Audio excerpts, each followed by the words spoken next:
So I just finished some study in the library, and the thing I like about the library is it's just a very nice space where I can focus.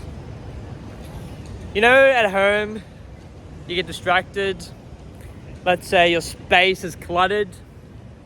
You might start to look at your phone, or you're in the habit of looking at your phone in that location. There's an association that your mind has created, and you might not be conscious of this, but it's just something that can be conditioned psychologically, neurologically, and you're not as productive as you would like. Now, I just came back from the library, and I was meaning to go to this National Library for the last month, and every time I venture out there, I don't get there in time because it closes at 5 p.m. on a weekend, 8 p.m. on the weekday. Pretty funny that it closes so early, right? It's a very beautiful library, very picturesque, you know, old kind of architecture, kind of like this, and inside all these books. And it got me thinking about the nature of space and how space allows you to change your energy and your frequency. Being in a place that's focused on knowledge, that's focused on the mind, that's focused on being in a state of study is very constructive towards study. It's very constructive towards learning. And being around other people that are on the similar purpose, learning allows you to be in a more silent headspace. What I've noticed energetically is, you know, when you're around people that are thinking a lot, you start to feel similar to how they are feeling.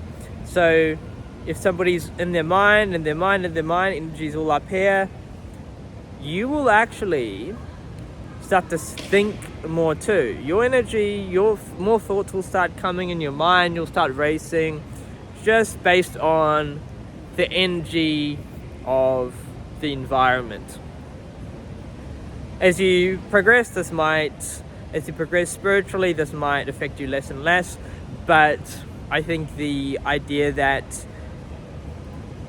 the people you surround yourself with really do impact you and really do affect you, I think this is a idea that is not hard to disagree. It's an idea that is hard to disagree with. I think we can all agree on that. So, the nature of space, right? This brings me back to a few months ago where I went to an architect's house. And I was blown away by how he had constructed his living room, his entrance, the different artifacts, objects, different spiritual artifacts on the walls, candles everywhere.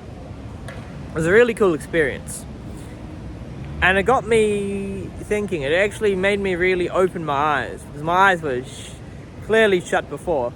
And it opened my eyes to, you can use environments effectively to completely change and shift your state. And so, in your environment, can you construct an environment that's constructive towards the thing you want to towards the thing you want to possess, or the direction you want to go in? So if you want to learn, go into a really nice library with really good architecture and people focused and studying, that's really constructive. Or at the house in your own home, just thinking about like, okay, how can I lay out my environment in a way that better facilitates what I want? And so something I've kind of incorporated, and like, you know, I don't have a huge space, right? I'm flatting, so I have roommates. I think roommates is the American way to say flatmates, which is something I learned recently. But I have my own room, but it's not, you know, it's just a room, right? I've been putting plants in the room, that's changed the energy, it's changed the space. And keeping a clean environment actually helps too. But what I'm trying to say is this stuff is all really beneficial. So yeah, just think about, how can I use space effectively? How can I change my room, change my environment? Obviously, if you've got more space, that's better. Which actually brings me to this vision of having a really beautiful, imagine this, having a really beautiful home, right? That is the way you want it. That's really constructive and not deconstructive to you. It's a very constructive, uplifting home. Now imagine going home and the home is uplifting you. It is giving you energy, not sucking you energy, like what may happen when you go into environments that actually kind of, aren't so good for you. They suck your energy. They bleed you dry, right? I think we can all relate with that. Coming from a place where or background or upbringing where, clothing wasn't really valued, like nice clothing wasn't really valued, it was more about what's cheap, right? Or with environments, with homes, it's kind of like, okay, you live here. It's just practical. It wasn't about being in a really, really nice home or really nice location. It wasn't about that as much. So me coming into my own kind of energy and my own perspective here is the recognition, and you are having this recognition right now as you're watching this, that actually, what can I do to create this environment? How can I create this environment, this home?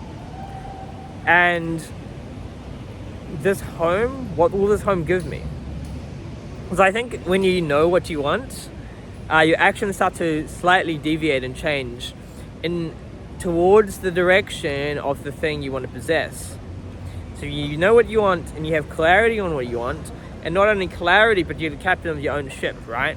I mean, how many of us are not captains of our ship? We're kind of like, in a boat and it's going somewhere and we don't know where it's going to go, and maybe it's going to go to the rocks and the boat's going to crash and it's going to be a shipwreck, right? So being that captain of the ship, saying, okay, this is the environment I want to be in. This is the environment I like.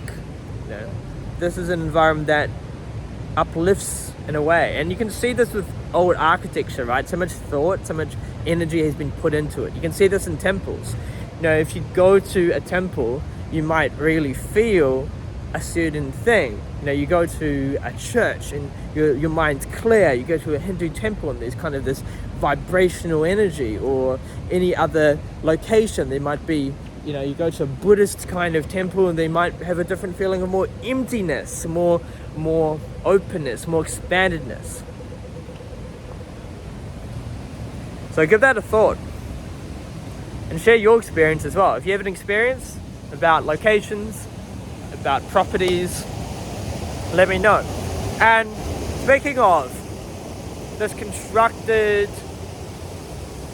kind of world we live in, constructed environments, take a look at this. This is the same waterfall, same